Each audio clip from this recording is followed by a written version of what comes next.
Malem Prithibisida Nupa amata Poklaroi Mioiba khakta poklagani. Mioibada Y chromosome gi masing hantarakpana maram oiraga sahi kharagi matungda Malemda Nupa Poklaroi Nupi khakta poklaba yabagi akiba lairakpana Mioiba jati mutkhib yana leire. Haina anauba research amagi report na phongdorakli. Nupi amana mirolakpa matamda miroliba angang adu nupa natraga nupi oirakpa haibasi mama mapa adugi chromosome gi makha yamna poli. Nupi singna chromosome X ani aduga nupadana chromosome X amadi Y chromosome ama yawi.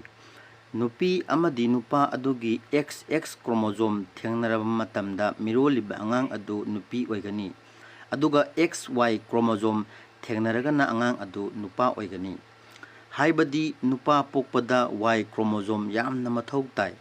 Karigumba Y chromosome mangkrabadi nupi singna mirolabasu nupa khak pokpa ngamlaroi. Sumnagi nupi khakta poklagani. Nupa pokpada mathau tariba Y chromosome haujik hingduna leiriba mioisingda tapna tapna mangsilakli. Maram aduna phibam asida asumak leiragadi Malemdagi Mioiba jati mutkhib yabagi akiba leirakpani hairi. Adubu Mioiba khunai dagi Y chromosome mapung phana mangkhibada sahi kayadi changkhigani. Maram aduna marak asida scientist singna lambi amadi soidana puthoklakani haibagi thajaba lei.